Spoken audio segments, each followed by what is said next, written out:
théorie. Alors, bienvenue pour la seconde émission sur le harcèlement fusionnel ou quand l'emprise prétexte l'amour fou. Alors, la dernière fois, j'avais expliqué les deux profils dans la relation amoureuse, les deux profils de PN, l'araignée dans sa toile, donc qui est plus timide, réservée, qui est dans la dissimulation, donc plus difficile à percevoir. Et puis le charismatique, qui lui est très jovial, parle beaucoup et beaucoup dont on perçoit tout de suite le caractère passionné et dont on est très, on peut être très fan, comme on dit, c'est-à-dire être emporté par son caractère passionné et se sentir donc désiré et attiré aussi par tant de sociabilité, d'intensité, de passion, etc. Donc les deux profils.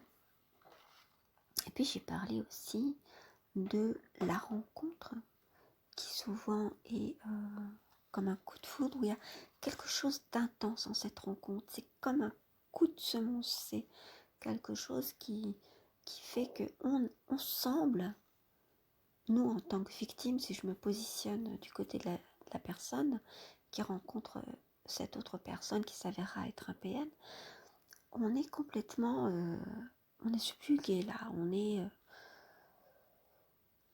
on a l'impression qu'on a rencontré la personne qui nous convient parce qu'elle répond. Alors elle est en miroir, alors j'ai parlé aussi, mais assez peu, j'ai dit quelques mots sur cette relation en miroir où justement ce qui nous manque semble être possédé par l'autre. Alors du côté de nous en tant que victime, c'est le cas. L'autre semble posséder soit une stabilité et une solidité chez les pervers narcissiques araignées dans sa toile, soit une possibilité, un potentiel, une énergie, l'impression qu'en fait avec cette personne qui est charismatique, donc l'autre profil, on ne manquera jamais de rien, on pourra faire face à toutes les situations et qu'ensemble avec lui on sera invincible. Il y a aussi une histoire, il y a aussi quelque chose comme ça, de se dire on est un couple, on peut être un couple, enfin on pressent lors de la rencontre qu'on peut être un couple formidable en fait, qui peut vaincre tout, qui peut à deux être capable de tout.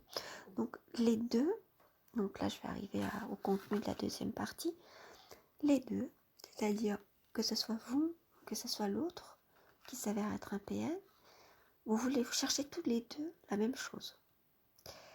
Qu'est-ce que c'est que cette chose que vous recherchez? En fait, c'est une relation fusionnelle. Vous recherchez la fusion, mais pas pour les mêmes raisons. Alors c'est ce pourquoi il vous semble avoir trouvé la bonne personne, parce que non simplement elle vous complète, il vous semble qu'elle vous complète, mais en même temps elle veut la même chose que vous, et de la même manière, c'est-à-dire une relation fusionnelle. Alors tous les deux cherchent la fusion, mais pas pour les mêmes raisons. Alors vous, en tant que victime de pervers narcissiques, souvent, comme je l'ai dit dans la vie amoureuse, les personnes qui tombent, entre guillemets, sur des pervers narcissiques, parce qu'il n'y a pas de hasard, mais les personnes qui sont intéressées, qui sont attirées par ces pervers narcissiques ont une faille narcissique, c'est-à-dire qu'il leur manque la confiance en soi ou qu'il leur manque, ce narcissisme, le fait de se mettre en avant ou de se trouver génial ou alors elles peuvent avoir un narcissisme ou une confiance en soi qui soit instable, c'est-à-dire à certains moments elle peut se trouver géniale, etc. Puis à d'autres moments, se trouver nulle et ne pas... et se dire non, non, je suis pas géniale, etc. Donc c'est quelque chose, c'est une estime de soi ou une confiance en soi, un narcissisme qui est instable, vous voyez. Donc en tant que victime, vous avez peut-être ce sentiment d'avoir cette confiance, cette estime de soi ou ce narcissisme qui est instable. Et alors vous cherchez la fusion parce que pour vous, l'amour, il peut être qu'absolu. Vous avez un besoin d'amour absolu. Vous aimez l'absolu généralement, hein, pour tous ceux qui écoutent. Alors j'ai bien dit que c'était que de la relation amoureuse. Parce que dans les autres relations, lorsqu'on tombe, entre guillemets, sur un pervers, c'est pas du tout, on n'est pas forcément dans ce profil-là. Mais c'est vraiment caractéristique dans la relation amoureuse. J'ai expliqué pourquoi. Dans la première émission, j'expliquais l'enjeu qu'il y avait dans une relation amoureuse. Donc je vous demande de vous référer à la première émission si ça vous intéresse. Donc, la personne qui est attirée et qui attire le pervers narcissique a généralement une faille en elle-même de narcissisme et elle a besoin de cet amour absolu. Alors pourquoi ? Alors si on peut faire un petit peu la psychanalyse, bon, de bas étage ou pas, mais enfin bon, en psychanalyse on pensera, la façon de voir la psychanalyse, son l'approche dit qu'effectivement ce serait parce qu'on rechercherait ce qui nous a manqué, c'est-à-dire peut-être que l'amour maternel nous a manqué, que nos parents ne nous ont pas aimés comme on aurait voulu et on a manqué, on n'a pas eu ce narcissisme. Alors je dis on parce que je me compte dans les personnes qui sont susceptibles d'être victimes ou qui l'ont été et qui cherchent donc cet amour absolu, c'est-à-dire le même amour fusionnel qu'ils avaient avec leur mère ou le substitut maternel.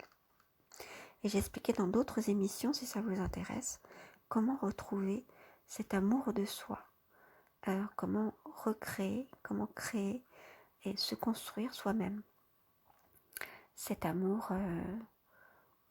maternel, on peut dire. Hein. Donc en fait, ils manquent de cet amour et donc c'est pourquoi ils ont besoin de cet amour absolu. Un amour absolu parce que ça leur a manqué ou alors parce qu'ils sont nostalgiques de cet amour-là. Ils n'ont jamais vraiment pu s'en défaire et donc ils recherchent, ils se disent donc je vais remplacer, c'est-à-dire que la relation peut être avec leur mère est de ce type-là, quelque chose d'absolu, de complètement fusionnel. Et ils recherchent ce même type d'amour chez leur partenaire en disant je vais remplacer, puisque maintenant je suis adulte, je vais remplacer l'amour, cet amour-là, par un amour adulte en trouvant un partenaire qui me donne les mêmes choses, avec qui ce sera la fusion. Voilà. Donc la victime de pervers narcissique, donc vous, qui sera victime et vous ne le savez pas au départ, recherche la fusion pour cette raison.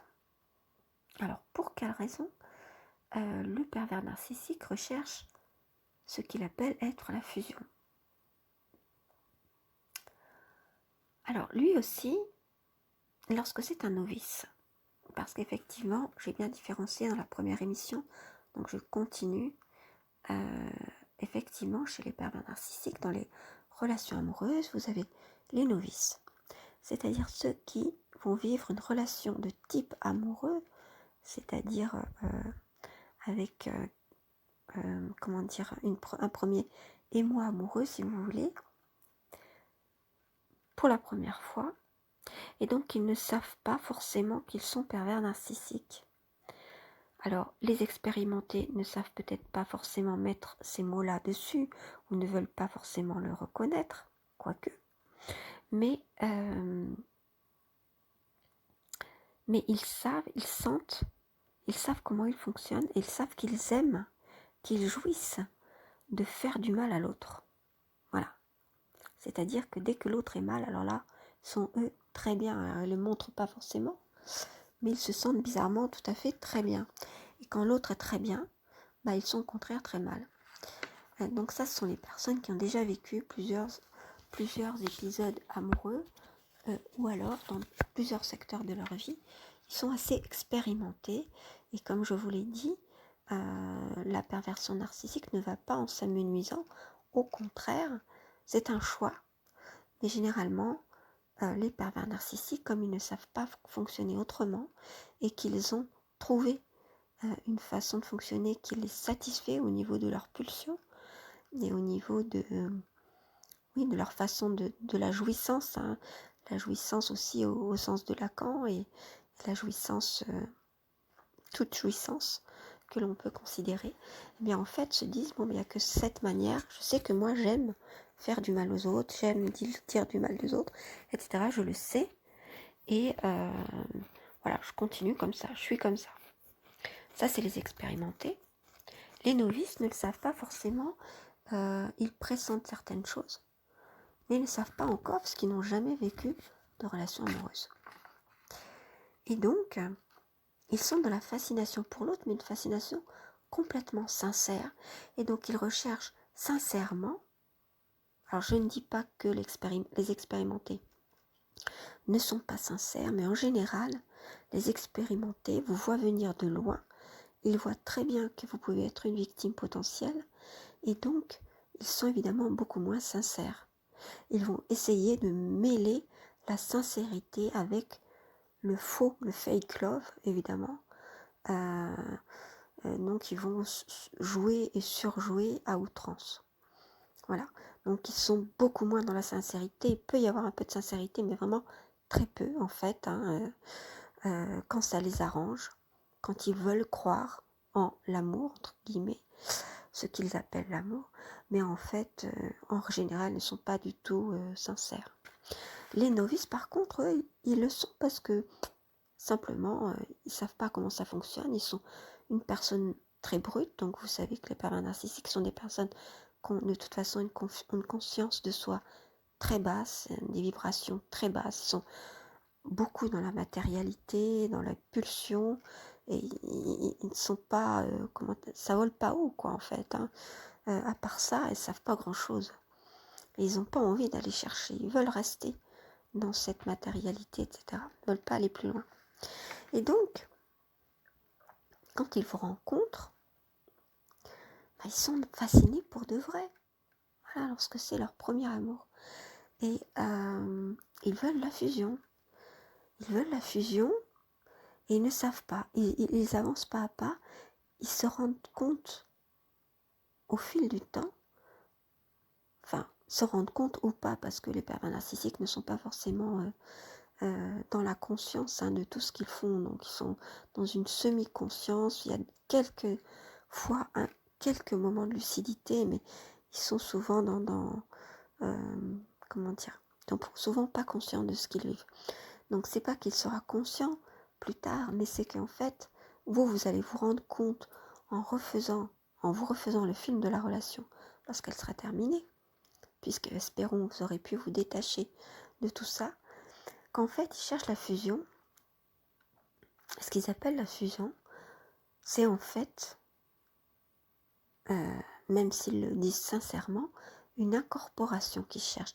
C'est-à-dire qu'ils veulent vous phagocyter, ils veulent un peu vous bouffer, quoi. En gros, hein, pour dire les choses vulgairement, ils veulent vous bouffer, ils veulent vous manger, tout cru, quoi. Voilà. Comme un vampire, ils veulent se nourrir de tout ce que vous êtes. Parce que ça les fascine, parce que vous êtes différents d'eux. À la fois, il y a des différences, pardon.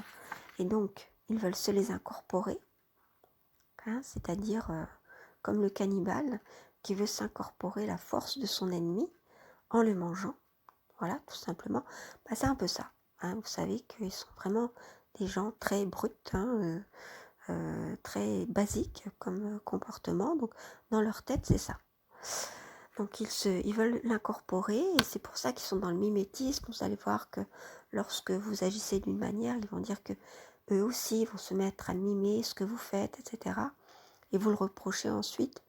Ce que eux auront fait. Enfin, on est vraiment dans une relation de miroir. Alors vous, au début, vous allez l'être aussi. Mais je vais terminer sur ce que je voulais dire par rapport à la fusion. Ce qu'ils appellent la fusion, parce qu'évidemment, ils vont vous dire des mots qui ne représentent pas la même chose pour vous et pour eux. Donc c'est très difficile parce que quand ils sont expérimentés, ils manipulent complètement le langage et les comportements avec des sophismes. Donc j'expliquerai, je ferai des émissions sur ce que c'est que les sophismes, par exemple, qui sont très très,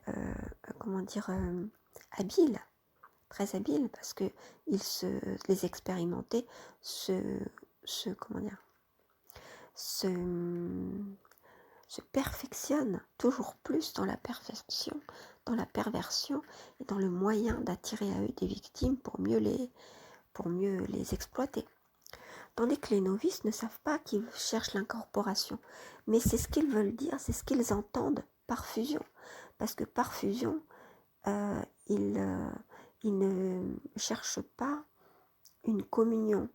Tandis que vous, en tant que personne saine, c'est-à-dire qui n'est pas perverse, c'est pour ça que je dis saine, vous allez chercher la fusion, puis vous allez vous rendre compte que la fusion, c'est pas quelque chose de sain. Parce que c'est destructif, parce que s'il y a une fusion, ça veut dire que je ne suis plus moi, tu n'es plus toi, mais nous sommes nous.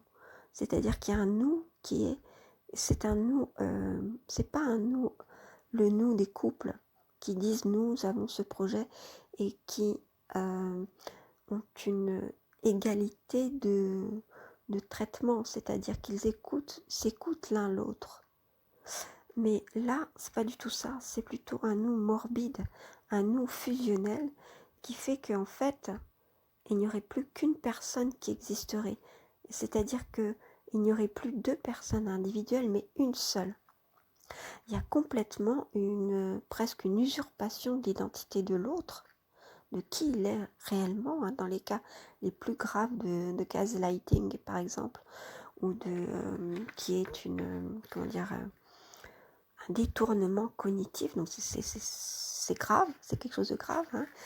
On détourne l'autre dans sa pensée, dans sa façon de fonctionner cognitivement, pour l'amener à penser comme nous. Donc je dis comme nous, c'est-à-dire comme le pervers narcissique. C'est pour m'identifier au processus. C'est pour ça que j'ai dit comme nous. Et c'est ce qui se passe dans sa façon de penser. Donc quand il veut dire je cherche la fusion aussi, c'est ce que je veux, etc. Quand il vous bouffe des yeux ou quand elle vous bouffe des yeux, etc., qu'elle semble fascinée, c'est ce qu'elle veut. Elle est fascinée ou il est fasciné pour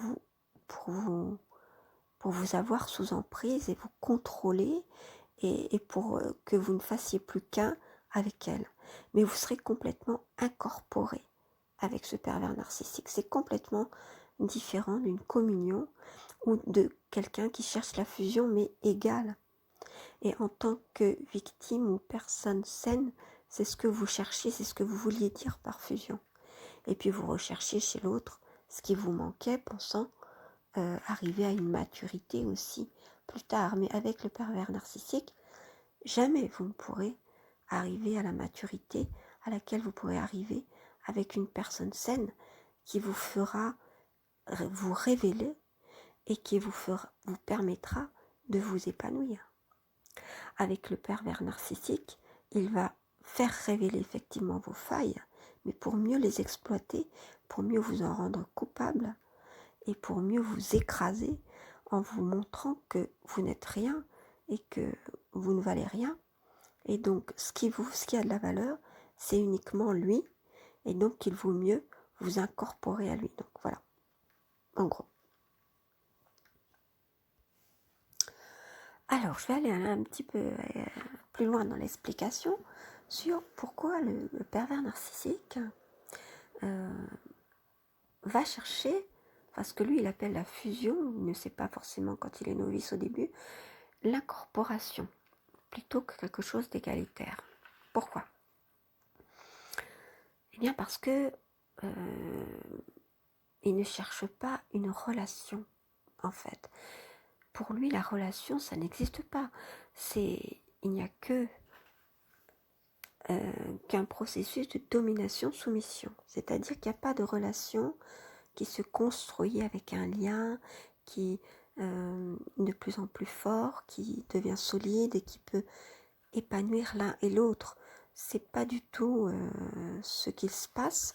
Alors quand il est novice, il ne le sait pas forcément, hein. Il cherche une fusion, il est dans la passion, point barre, et il attend de voir, et il voit comme chacun de nous justement, au pas à pas, à quoi ça le mène. Mais généralement, une relation, ça mène, une relation saine, ça doit mener à quelque chose justement qui permet aux deux de s'épanouir. Mais ça veut dire qu'il y a une reconnaissance de l'un par l'autre et de l'autre par l'un dans une relation saine. On reconnaît ce que l'autre est, ses qualités, on le loue pour ses qualités sans surjouer, sans y aller trop, alors peut-être au début dans la passion qui dure quelque temps, dans cette sorte de fascination, mais après on arrive à quelque chose de plus, de moins tout feu tout flamme, plus réaliste, voilà, qui est plus dans la réalité. Alors que dans la relation avec un pervers narcissique, la relation amoureuse, on n'est jamais dans la réalité. C'est-à-dire que même si vous, en tant que partenaire et donc victime, ensuite, vous cherchez à être dans la réalité, à chaque fois, le pervers narcissique va vous faire retomber dans cette relation fusionnelle, et puis il va alterner. Alors quand il est novice, il ne sait pas qu'il est comme ça. Il vit à la pulsion, quoi. C'est-à-dire qu'il ne sait pas ce qui va lui arriver dans les 5 minutes. Mais vous allez pouvoir arriver à prévoir ces choses, parce que vous connaissez son fonctionnement au bout de quelques mois, quelques années. Vous allez savoir qu'en fait, il vit au rythme de...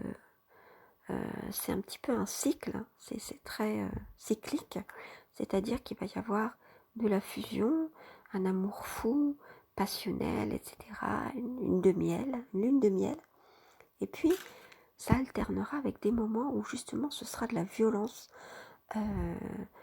perverse, hein, donc qui peut être soit morale, soit euh, financière, il y a toutes sortes de violences, hein.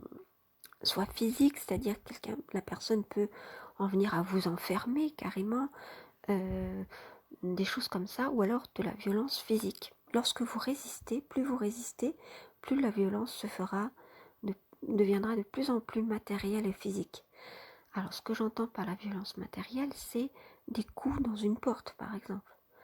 C'est casser des objets, notamment des objets qui vous tiennent à cœur, auxquels vous tenez.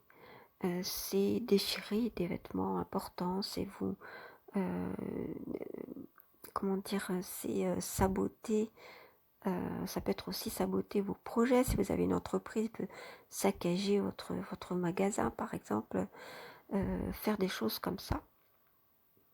Et puis après, c'est la violence physique.